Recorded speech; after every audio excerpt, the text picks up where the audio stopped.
Good morning and a really warm welcome, everybody. I hope you've enjoyed the session so far, and we've got a great lineup for the rest of the day as well. So be sure to either join us later or watch it on catch up. I'm delighted to welcome a number of volunteers who have been working with in various guises to our discussion this morning about skilled volunteering and that bring yourself and bring your authentic self to the volunteering charities that we work with. I'm joined today by Rose Clarkson, who is a business designer, and also by Mike Herron, who's a software developer who is now working with Bootcamp, teaching people to code, and Brian Phelps, who has helped us with a number of cyber projects and a sort of proposition that we're building in the STA. Equally, he's also the Director of Services at Windrush. So welcome, everybody. Skilled volunteering is something we hear people talking a lot more about these days, and that idea of, instead of a team doing a fun run or cake bakes, really maximising the skill set that your more experienced staff and people have, and really hits a sweet spot for a lot of charities because it's an area that is a bit scary, they're not familiar with. How do you ask an expert? It's not as established as drawing on a lawyer for legal services, for example. So if you're not familiar with tech, how do you ask a tech person what to do? I'm pretty sure most of you have started a conversation that I don't know much tech, but, and I hear it all the time. I think for me, it reminds me of the days where people would say, I'm not very good at maths, but if you shortchange them, you were told very, very quickly. So it's fun to see how people, I think yesterday, in fact, I had somebody go, I don't know tech, but I've just built a WordPress site, and I was like scratching my chin. So lots of things bring people to the table. I guess, Rose, what motivated you to sort of start volunteering? So I, as you said, I'm a business designer by day in financial services, but I'm also a graphic designer / amateur artist and maker by night, and I really wanted to do more of the types of design work, visual design and things like that I don't get to do during my day job, and combine those with my day job skills to work on not-for-profit projects. So work with charities, work with social and environmental projects and all the kinds of stuff that I don't get to do so much of. And I had tried to do a lot of that on my own, kind of on the side. And what I found was you spend a lot of time trying to figure out how to organize it all and to run a social enterprise rather than actually getting to just get on and do the design work. So I stumbled across the STA and it was a perfect opportunity and just way to get stuck in and just do the work, basically, not have to find the projects that come to you, and just get stuck in. And as I said, to get to use any type of skill that you want, not necessarily what you're obviously contracted to do on a day-to-day basis. So there's just so many opportunities. Yeah. And how about yourself, Mike? Yeah, I think for me it was kind of similar to Rose, just a chance to reapply your skills in a fresh environment where you're not responsible for the entire picture. So it's definitely that element. I think also the ability to just use your skills for good. I think that can be quite rewarding. Most of us in our day jobs, we're working for private enterprises that have their goals, and it's all good. But it is nice to kind of step out of that sometimes. I think when you get the chance to speak to organisations that are in much more dire need of your skills, just to continue operating day to day, it does make you realise that you have got stuff that you can apply for good as well. So I think for me that was a fairly large motivator as well. Was to take the things I've been lucky enough to learn and to apply them in a context that's going to ultimately help people achieve sort of charitable goals as well as private commercial goals, I think. So kind of same rules. And how about yourself, Brian? Hi, good morning, Joanna. Very similar answers to Mike and to Rose. I am with a Silicon Valley software company, live outside of Edinburgh, and we formally have a program called Wind River Gives Back, where all the executives are allotted time. But Joanna, as you said, typically fun runs and that sort of stuff. Came across STA in the in the COVID lockdown period, and really I have a career background of 15 plus years, regrettably, in some ways, in the defense market, and so the opportunity to do something for good and apply those skills in a much better way really appealed to me. And so I've really enjoyed the charities that you've introduced me to, the work I've been doing. It's really been a real highlight over the last 6 months. Yeah. Oh, brilliant. Because what's nice, like Brian and I have been working on a cyber hygiene review, basically, which is almost badged as a predecessor to doing a cyber assessment essentials, because it gets a charity ready, gets them thinking about things in the right way. But I mean, I guess, Brian, for your volunteering, you probably it feels like you've stayed more in your sphere, whereas Mike, you mentioned there that ability to sort of, typically if you're hired by a company, you've got a job description, you've got a role, and if you step out with that, you either tread on toes or you kind of do get restricted probably a little bit more, which, I recognize that point around volunteering. The role can be a bit wider, a bit looser, and I'm capable of drawing, therefore I can draw, or I'm capable of. Well, I think for myself, like I was in a lot of the most recent part of my career, a lot of management positions where I felt guilty every time I dared to do something too technical. I was like, oh no, this is not what I'm being paid for. And you're in certain structures and certain hierarchies, and you have responsibilities to your team. So you can't just say, oh, today I feel like getting a bit hands-on and getting stuff going. It's kind of irresponsible. So I think volunteering definitely gives you a chance to sort of get rid of those shackles, if you like, and get back to kind of the just the nuts and bolts, and be able to work much more closely and a bit more pragmatically as well. You've got a much clearer goal, a much more clearer focus about what you're trying to achieve. So it can be quite rewarding in that sense, I think. You don't have certain bureaucracies and layers to deal with, so it's almost kind of reconnecting with the things that made you passionate about your field as well. So I think that's definitely a big element. Yeah. And I mean, we hear people talking about that assisting with their personal development, and that kind of stretching yourself sometimes in ways that maybe your immediate role doesn't offer. I guess, Brian, do you you mentioned a fantastic sort of opportunity offered there by your company. Is that something that people are taking up? Do you think that people understand the value of it? Do sometimes you see a lot of initiatives within companies where they offer them out, but the take-up's poor because people don't always realize the value, or a manager's not really giving you that space to pick up the roles, as it were. Well, in the case of my own company and my team, I've got a pretty good sized team.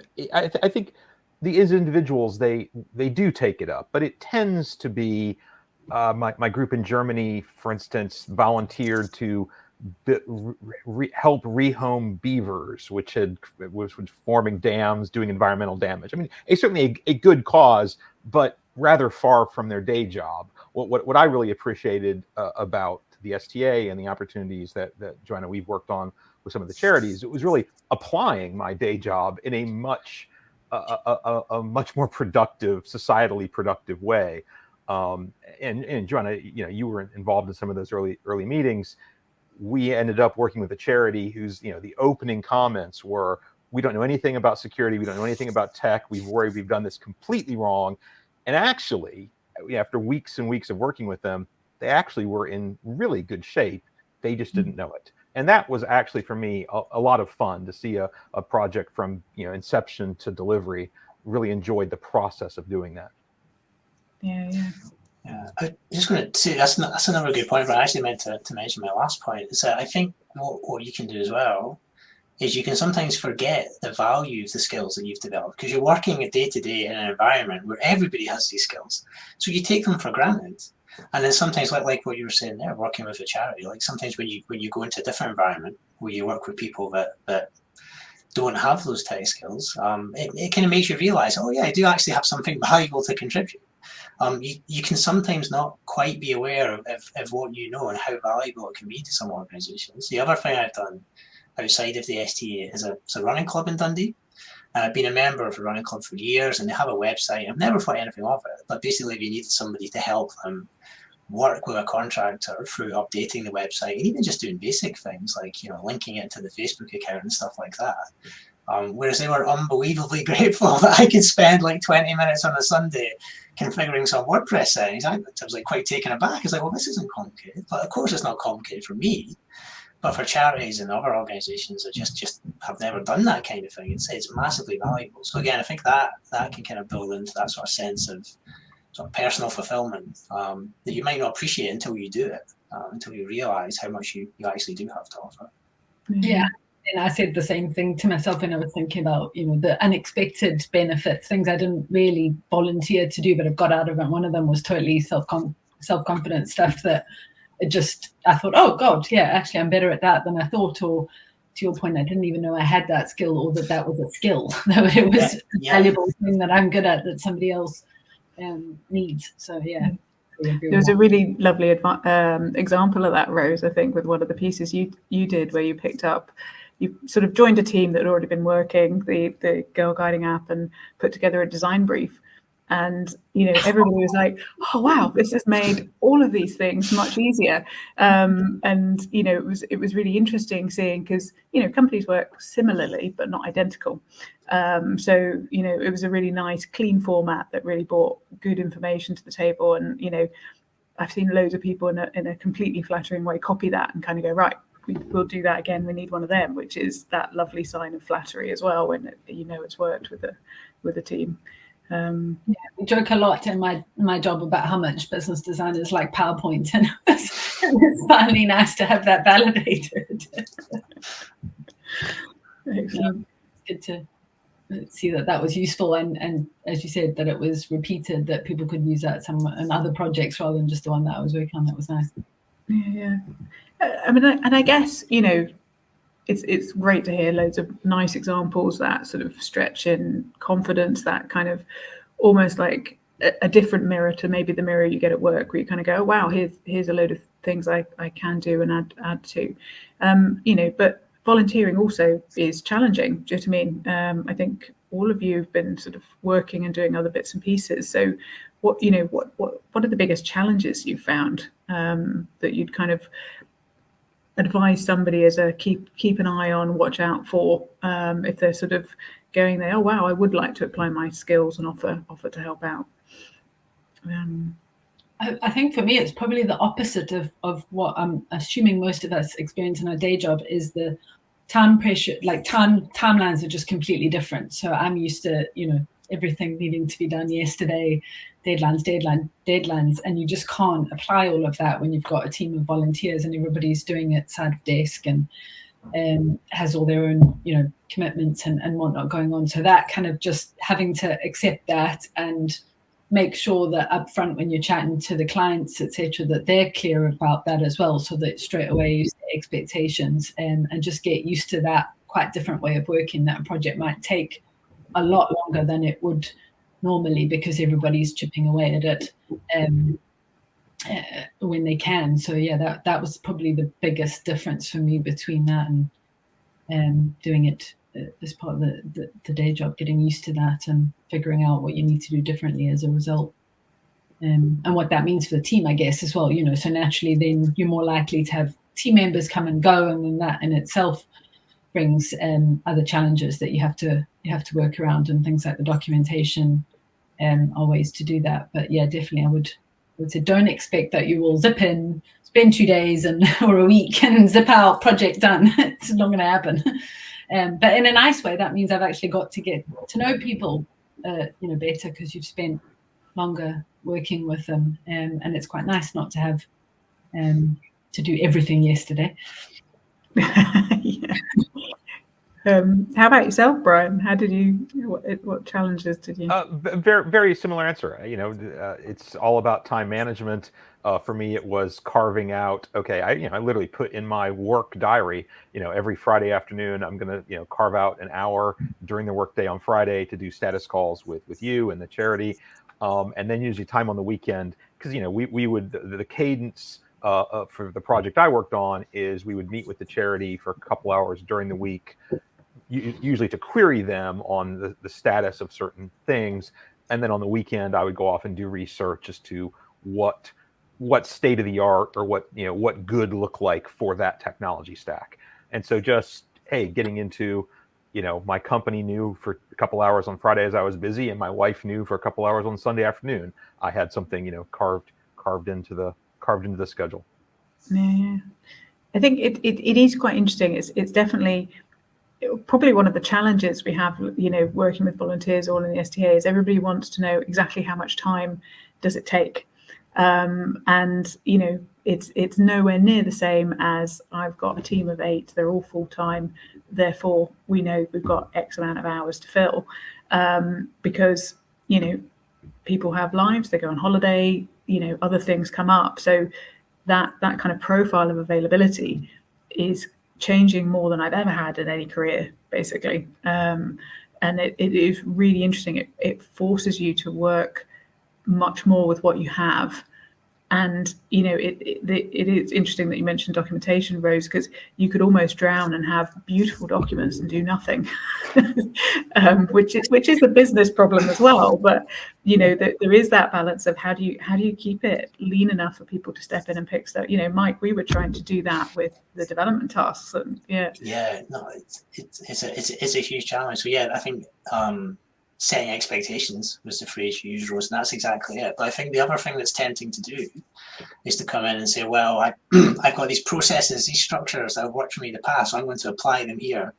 But if some people only have half an hour a week to apply, then like you said, you could spend all that time just having the structure but none of the content. So I think there's definitely a challenge in being slightly more pragmatic in how you do things, as well as kind of just understanding what other people's commitments are, and also being clear on how much you can contribute, when you can contribute, and understanding that from other people. I think that's a big thing. So being prepared to adjust your approach slightly, I think, is useful. I think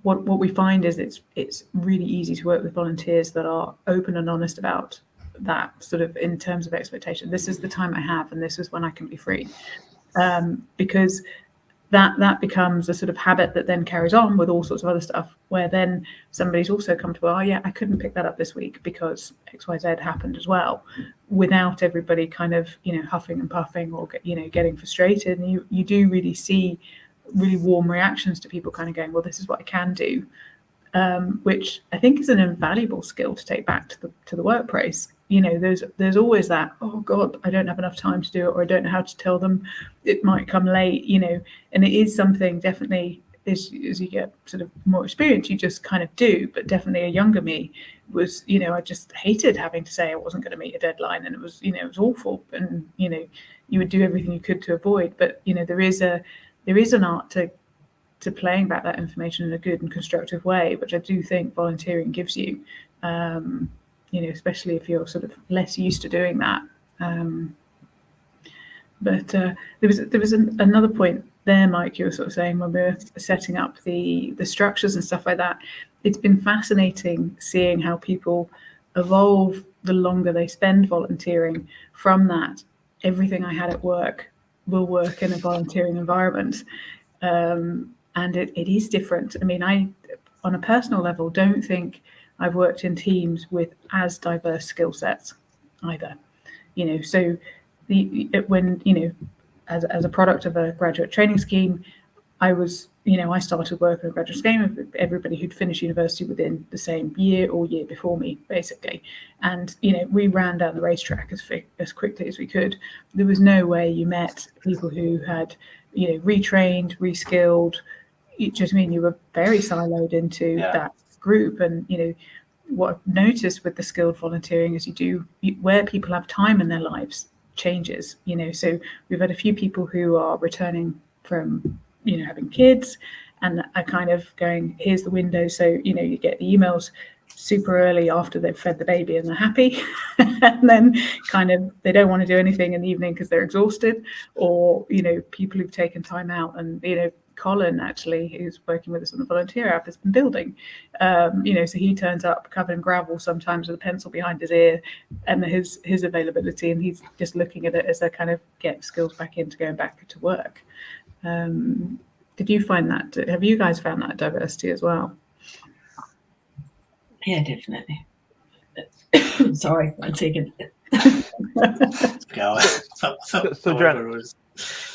So So, John, I really appreciate it. I work in a very my current company. We know we have a problem because of our background. You know, a lot of gray-haired individual, a lot of people that have been doing very low-level technical work for many years, and I really enjoyed being exposed to some much younger people, and you know, their way of thinking was.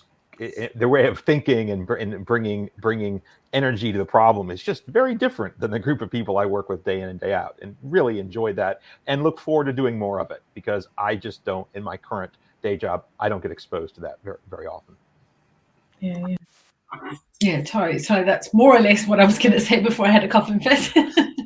I think similarly, because I'm in a specific industry and kind of in a permanent company as opposed to working agency work, you don't get that same exposure to both different kinds of tech and applications and things and different people. So you get some of the people, but not quite on the same level. So it's a really great way, I think, to just kind of keep getting that exposure and grow your network of people that you wouldn't otherwise normally necessarily meet, even if you do make an effort to go to cringy networking type events. That's another thing, actually, is networking without actually networking, because I'm allergic to it.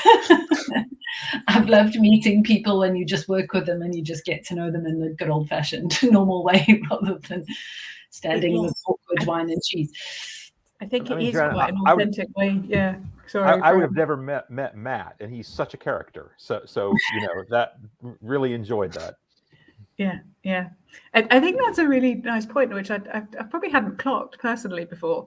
There is a bit of authentic networking, actually, that you wouldn't get from, you know, the meetups, which are fantastic and great for picking people's brains. But there is something a little bit more about doing something together that you kind of get to know somebody in a different way. And you know, Brian, Matt's definitely a bundle of energy, and has done a number of projects with us, and you know, actually, bless him, you know, credits skilled volunteering for giving him the confidence to get the role that he actually managed to achieve, and has gone from strength to strength since then.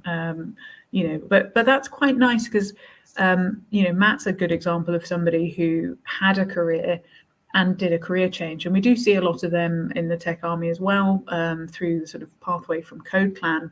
I guess, Mike, you know, at that point, often what I find people talk about enjoying and getting from the STA is confidence.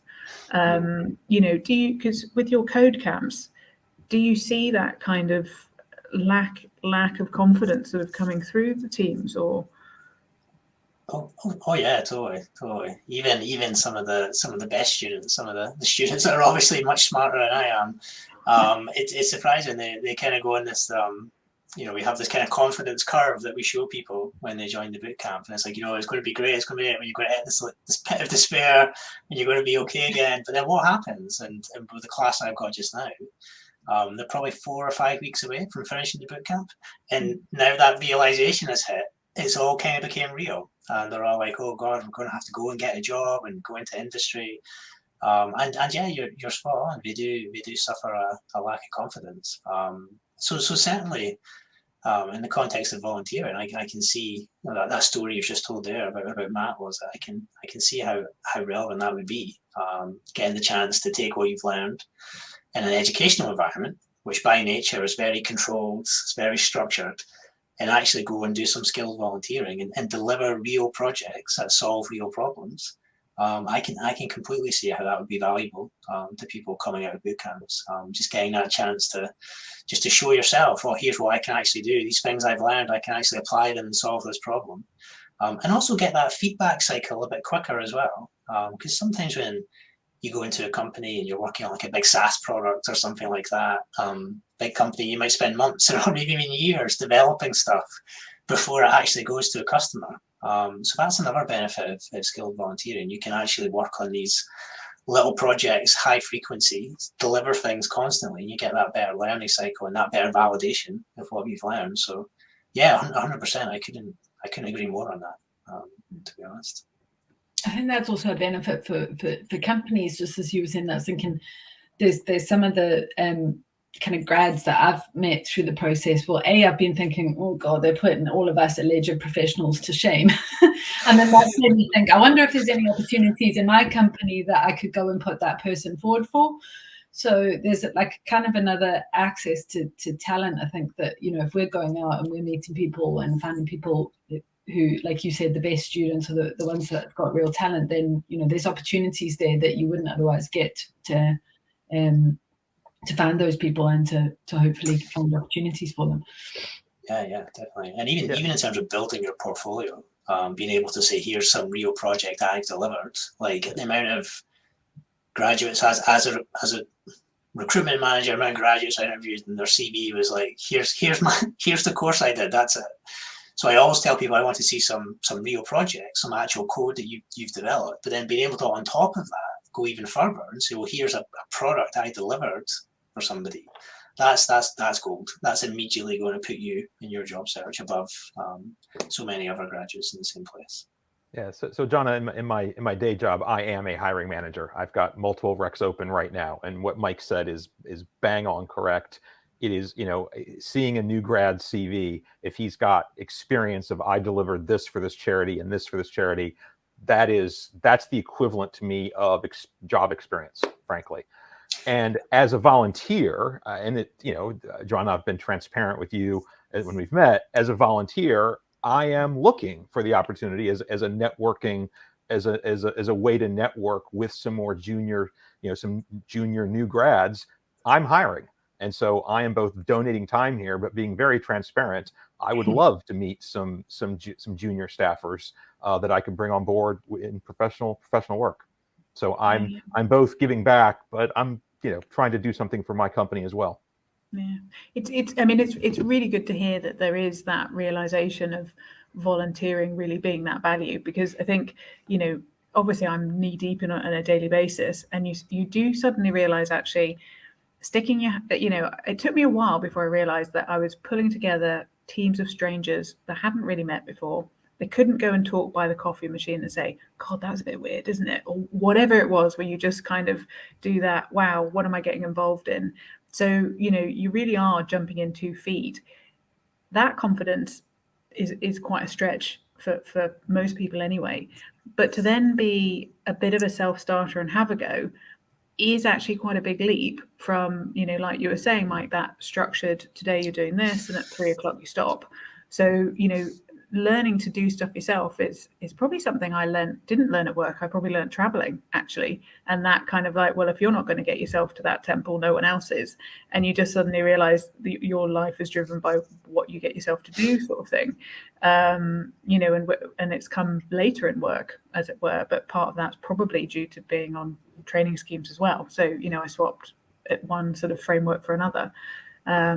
But, you know, so I think like you say, Brian, the guys that actually get stuck in are brilliant. Do you sort of see yourself, I guess if you had one bit of advice for a young volunteer, what would it be? I guess I'll go first. I think, Joanna, you just said it. You know, raise your hand, jump in. From doing this for the last few months, you're going to be put in with a group of like-minded people trying to do something productive and useful. You'll learn something. You're doing work for charities. They're grateful. They're very grateful for any help they get. And so I really don't see it's really truly win-win. There's no downside here. So yeah, jump in. Cool. Mike, Rose, would you add anything to that? I don't think I've got much to add. I think Brian went first and then took the best answer. No, but 100% agree with Brian. Keep an open mind, jump in, be open to the experience, and don't put too much pressure on yourself in terms of I must deliver something, I must complete something. All that'll come. Just give it a shot and see what happens. Yeah, I would say trust your instincts, or trust yourself. I think I've seen grads be quite nervous and assume that we all know what we're talking about and that we're, you know, way more experienced than them. And like I said, I often feel woefully inadequate when listening to them present and talk and you know, everything that they've learned that's far more relevant. And yeah, I think you said it, Mike, far smarter than me often. So yeah, just definitely don't underestimate what you're bringing to the table, and yeah, be brave. Oh, thank you so much, everybody. It's been a pleasure working with you and talking with you today as well. So thanks so much for your time. Thank you very much. Cheers.